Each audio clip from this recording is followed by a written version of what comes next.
Donald Trump was psychopathic. He was unpatriotic. Mm-hmm. He was a 1980s low-budget mafia boss that's in the final scene of a Martin Scorsese movie. Wow. Yes. Bring it. He was pathetic in every sense of the word.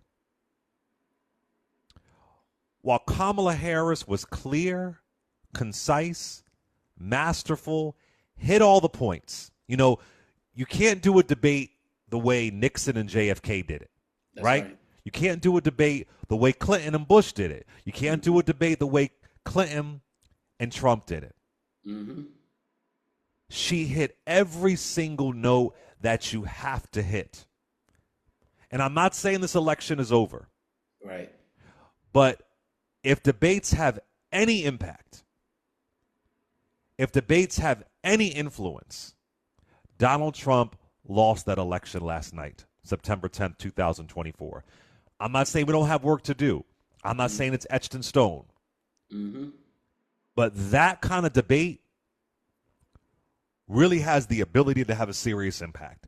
It was a political just annihilation completely. Yes, it was. He was unhinged every step of the way.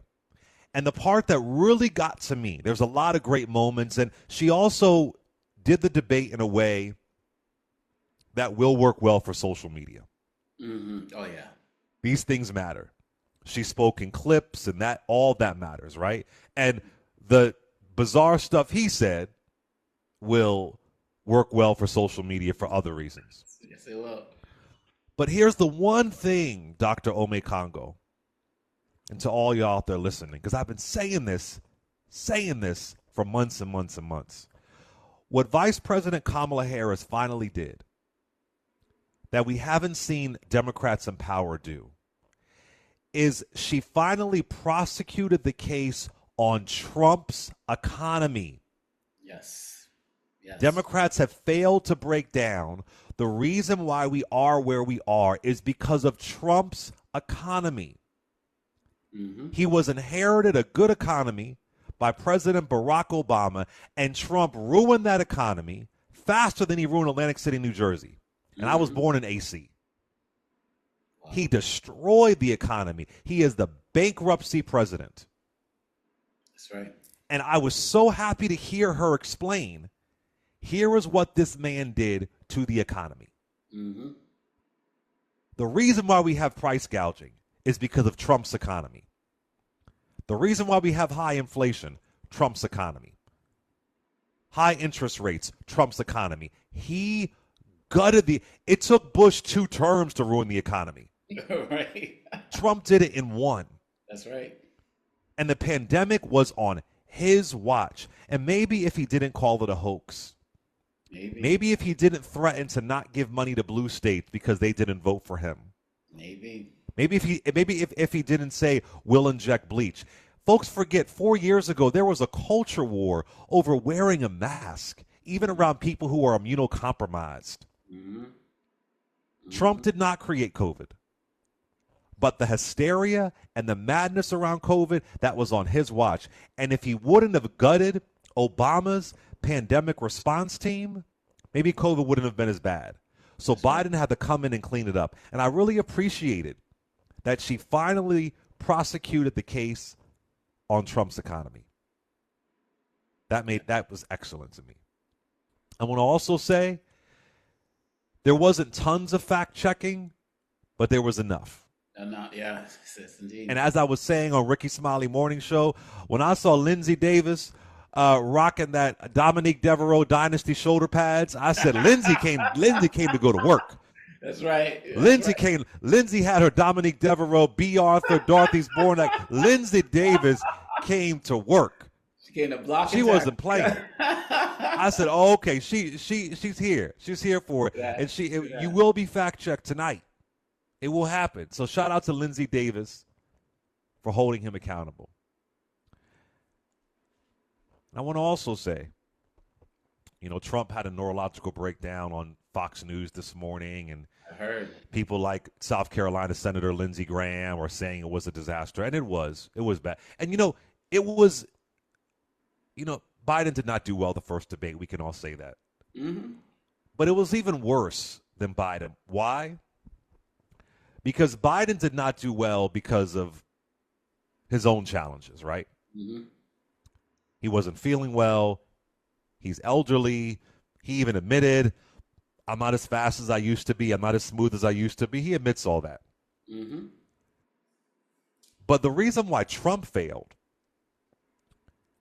is because he was annihilated Yes, he was. by Vice President Kamala Harris. He failed because of Kamala Harris. Mm-hmm. Biden failed because of himself, Mm-hmm. right? And made the decision to step down, right? That's right. But Kamala Harris, and the truth is, Dr. Omekongo, I don't care what these pundits say. We know the bar was higher for her. Hell yeah. The bar was higher for her. Hell yeah. She had to be Michael Jackson. She had to be Prince. The bar was so high for her. They were looking for her to mess up. Because Trump is always graded on a curve. Yep. She's not graded on a curve. And even with the bar being that high, she still killed it. Yep. And lastly, I'll say, Sexy Red, Waka Flocka, Mm-hmm. Amber, I Don't Identify as Black Rose, Say their names. Kodak Black, Mm-hmm. Kanye West. Mm-hmm. I don't know where you're at right now, Ice Cube. I don't know where you fall right now, but let me just say this. All of you clowns who lined up to embarrass yourself for Trump, a man who wouldn't spit on you if you were on fire, Mm-hmm. it's time to get some common sense or just shut the F up. Yep. To stop spreading misinformation, claiming in your misinformation that you are doing something.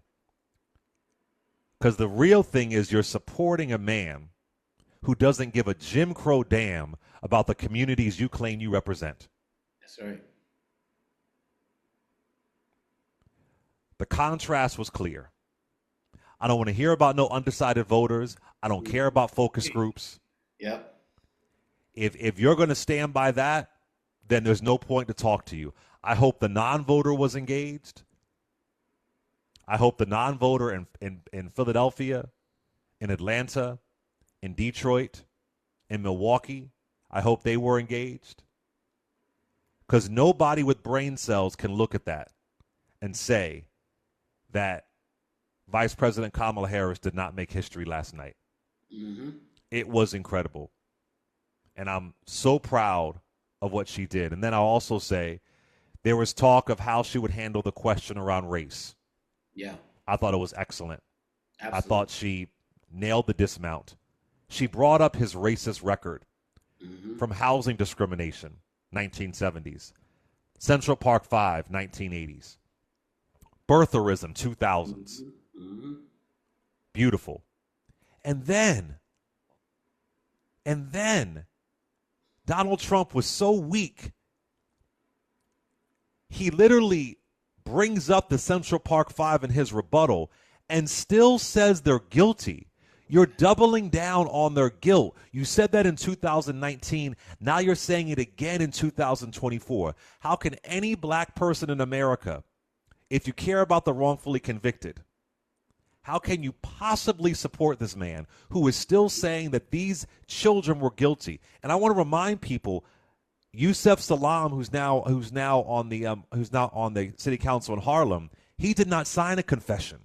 Mm-hmm. Folks forget only four out of the 5 of them had that forced confession. We know that confession was a lie, and I've covered forced confessions on these airwaves. They were children, but he never signed it, and they still locked him up. That's right. They still locked him up.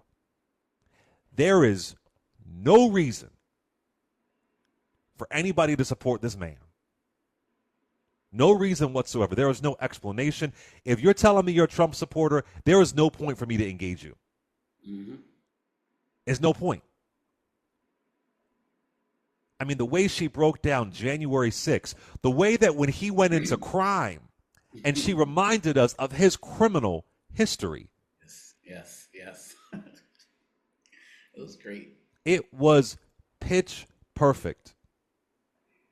And I am so incredibly proud of Vice President Kamala Harris.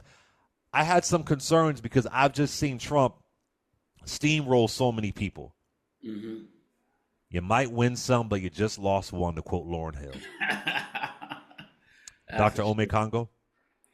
I got two quotations. One is from Eugene Robinson, the Washington Post, said, "This was the most comprehensive beatdown I've ever seen in a debate. If there was a mercy call, they would have called it after the first 45 minutes. Obama advisor Jim Messina said, "We haven't seen any evisceration like this in modern political history." It was beautiful. It was masterful.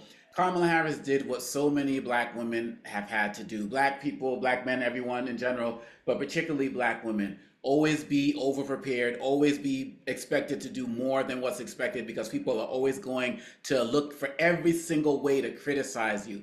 And just the fact that she was a prosecutor, you look at all of her rallies, and she said, "I know his type." And so she knew his type. She knew how to prepare for him. She knew how to prosecute him. She knew how to bring up his record, past, present, and what he will do in the future. She connected it all from the 70s to the 80s to the 90s to what will happen in the future with Project 2025. She had the receipts.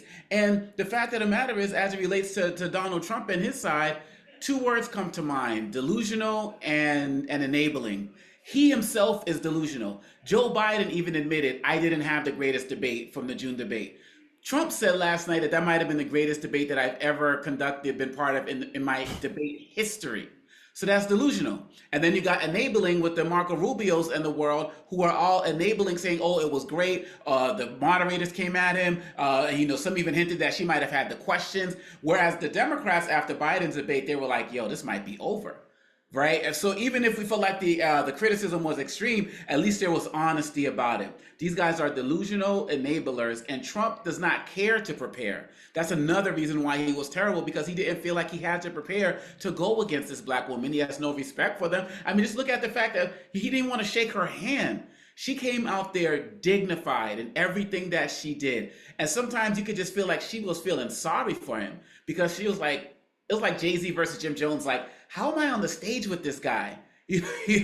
But the reason why, when you say like there's no reason to vote for him, there is two reasons: tax cuts and the preservation of whiteness. Whatever he did on stage last night, for some people, it just doesn't matter, because he's going to be the vanguard of protecting whiteness, so he could do no wrong. We talk about a low bar. There's no bar for Trump in any way, shape, or form. And that was the case when he debated Hillary. It was the case when he debated Trump. But this time, like, Kamala she just kept hitting him. It was like, a great rhyme. This bar after bar, punchline after punchline. And he eventually got knocked out. So all he has is blade. That's why he went into the spin room. Yo, Clay, when do you ever see a guy go into the spin room after a debate? I cannot recall when the president who just did a debate went into the spin room. If it's happened recently, I don't know it. I can't recall it.